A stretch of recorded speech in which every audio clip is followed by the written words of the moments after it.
With any piece of music, lots of pianists play and interpret them very differently. But why is that? Why do pieces end up sounding so different depending on who's playing it? Well, in today's video, I'm going to compare 3 pianists playing Chopin's Prelude in E minor to find out. So let's get into it. And first up, we have Nakagawa.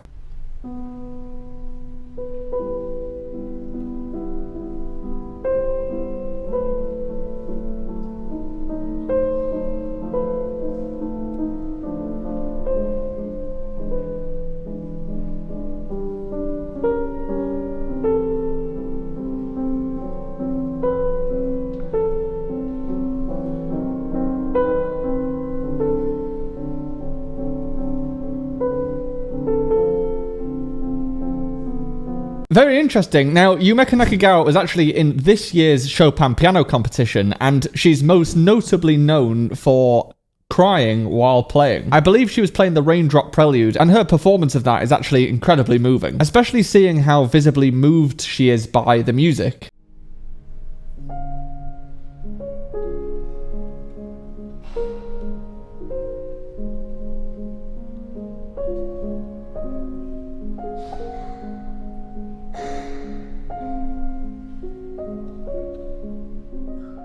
And so obviously, taking part in the Chopin piano composition, she's incredibly good at playing Chopin. So this piece is actually in something called cut time, which is where it's got a time signature of 2-2.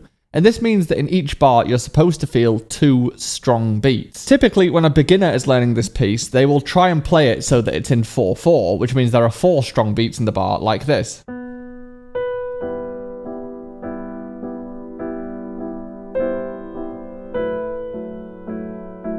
However, really, it needs to feel like the phrase is elongated and you get 2 stronger beats like this.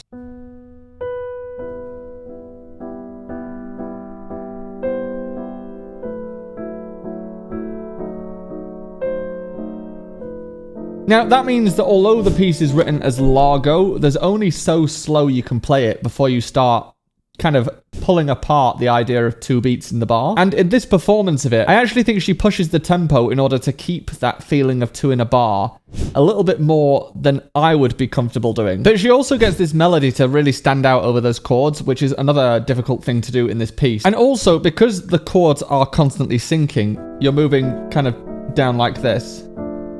You want the music to feel like it's kind of sighing and kind of sinking inwards and becoming more introverted. And I actually think Yumeka does capture this very well because she uses rubato so much, which is like the stretching of time to kind of show the moments where the chords are syncing. Okay, next up we have Buniatishvili.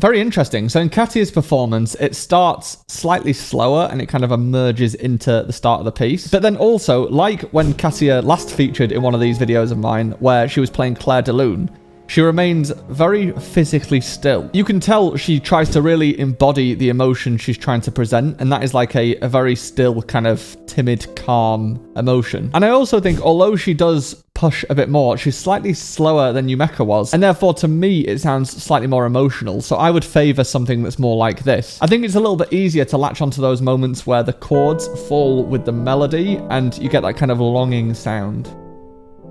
Okay, next up we have Eric Liu.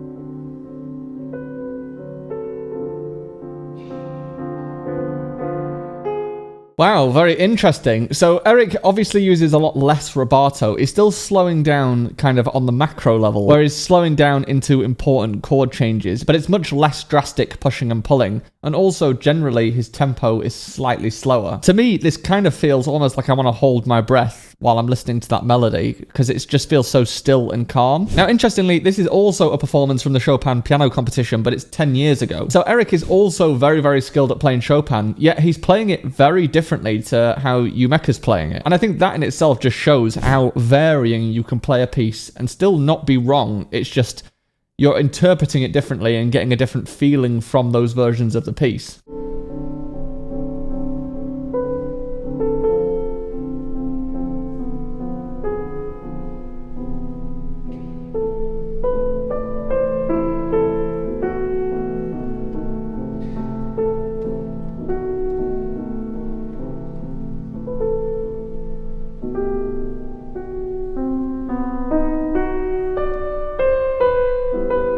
Wow, so yeah, I think that she has a really good control of the dynamics in the melody. She's managing to keep it quite understated, which is making it feel warm and very soft. The danger with a piece like this is that you end up playing it so soft that you either get the notes sounding kind of very different from each other and randomly hitting loud notes, or you don't get them to sound at all. But to get them to sound really even and still and quiet is very difficult. I also think this particular part of the piece, where you get this,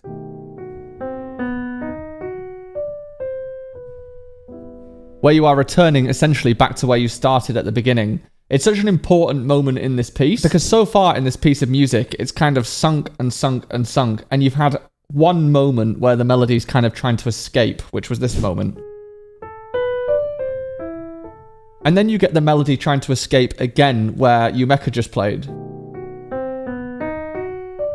But it just ends up back where it started, which is quite tragic. It's almost like representing being stuck in a cycle or something like that. But the way that I think Yumeka slowed down for that right-hand section there, where it leads back into returning back to the main theme at the beginning. I like the way that she slowed down into the return, because it did make it feel very... I actually heard some like residual pedal when the right hand was playing this section. But in Katya's version of it, it sounded like she really wanted to make that melody sound even more isolated, and she took loads of time and let it sing on its own without anything underneath. I think for those moments, it is a little bit more of an advantage to take a more steady tempo, because obviously if you're going fast, you've got to try and get rid of the sound quicker when you're playing moments like that and you need it to sound isolated. Whereas if you're playing slower, the sound naturally disperses and kind of leaves you with just that melody on its own. But I do like how Katya is playing this, where she almost daren't move because she doesn't want to kind of ruin the stillness of the atmosphere. I think I must have said the word still in this video already about 15 times.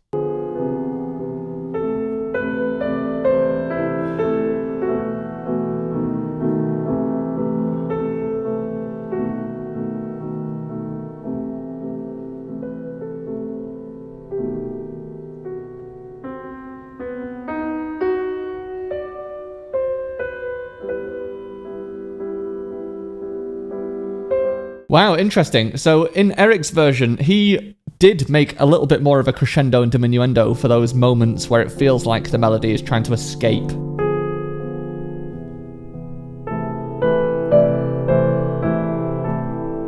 I do think in this performance, because those moments are kind of what this piece is all about, it's the constant sinking, and then the small moments where the melody is trying to escape that constant sinking, but it's failing. And I think it's really important to show those moments more, because when you do end up returning back to the sinking, it sounds more impactful and meaningful to a listener, especially if they don't know what they're listening to.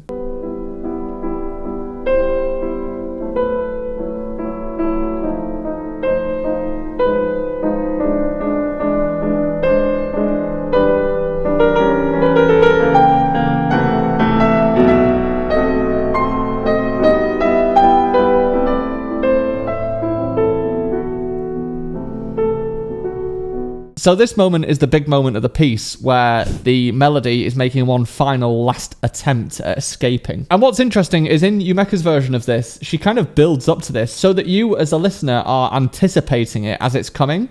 So for all of this section, she pushes forward, and kind of crescendos. And then it comes. To me, I always think of the first 4 bars of this returning section where it returns to the theme that was at the beginning. I always think of it as being trapped in the same idea. Then you're making one kind of final, impulsive run and jump at escaping. So I personally would play this slightly less. So it feels mundane.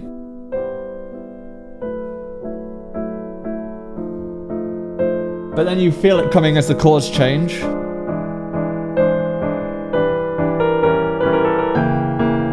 But there's no particular reason to favour doing it one way over the other, as long as there is kind of intention behind what you're playing. And obviously, Yumeka, she's trying to build the music so that it feels like it's peaking somewhere.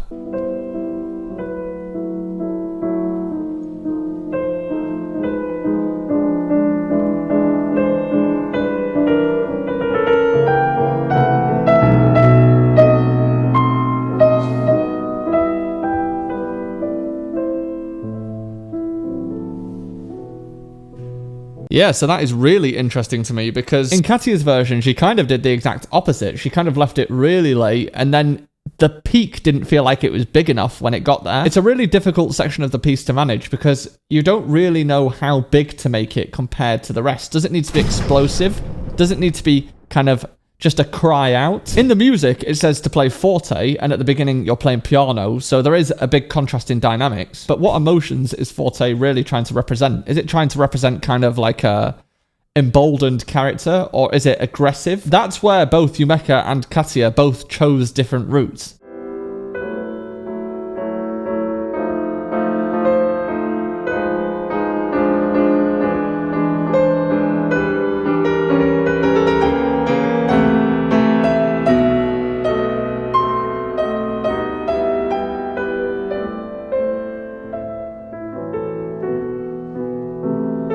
Yeah, so Eric's version, he did make a big moment out of that forte section, and that is probably more how I would play it. I don't know whether that's because I feel like it needs a lot of passion, and obviously Eric feels the same, but he also used a lot of rubato to really make a big moment out of it, so that when he landed on those high notes there, there is no question about whether you've reached the peak moment in the piece or not. In Katya's and Yumeka's, if you don't know the piece, then it could be misconstrued as just kind of another attempt at escaping rather than being the peak of the piece. But it depends how you interpret the piece to start with and whether they are thinking of it in that way or they have a different character or idea of the piece in mind.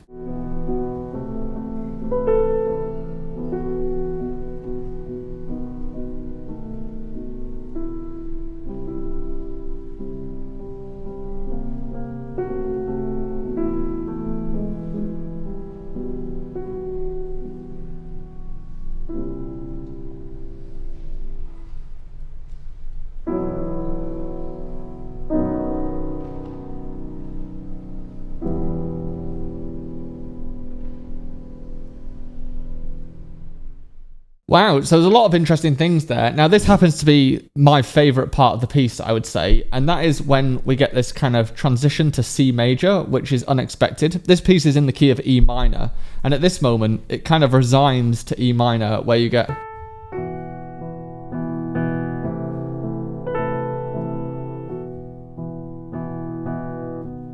And here, we're expecting E minor, like that. But we don't get E minor, we get C major instead, which changes the colour and brightens the sound and takes you to this kind of like peaceful landscape.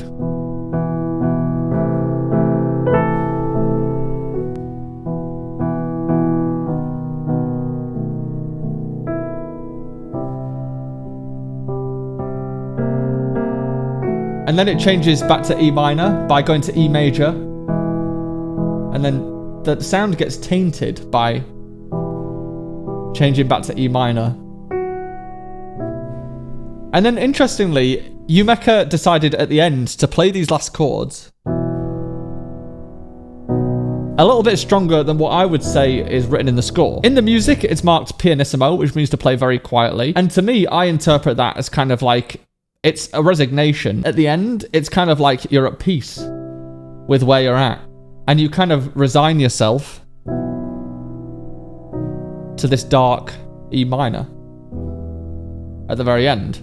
Whereas Yumeka played that much stronger, which to me kind of gives me the feeling of the music being confident in some way. But I do love the way that she kind of turned onto that C major chord and made the music feel very bright. And then when it turned back to E minor via the E major sinking down, she kind of really turned that corner, and it really did impact the way the music felt.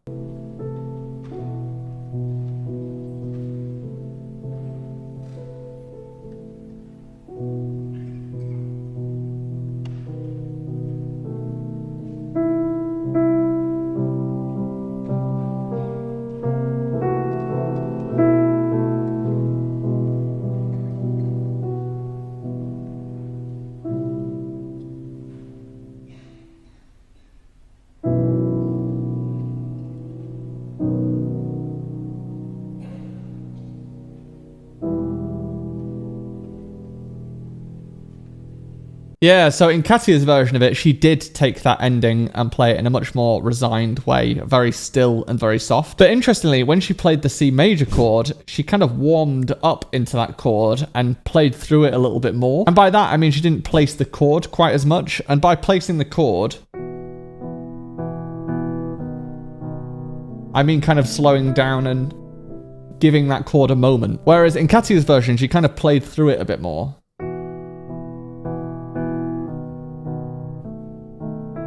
And then warmed up as the music kind of played on. It works very well, but once again, it just depends what you're thinking about when you're playing it and how it makes you feel as a player, and therefore how you're trying to present the piece to your audience.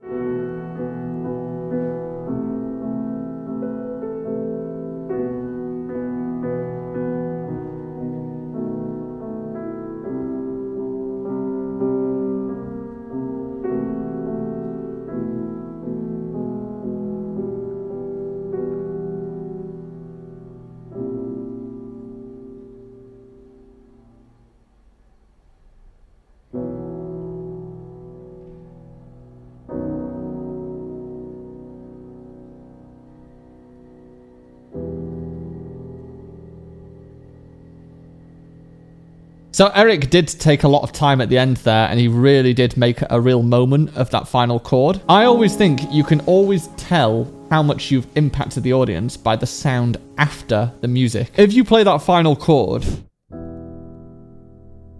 and all you can hear is silence in the audience or kind of no movement whatsoever, then you know you've created the right stillness. Whereas if you play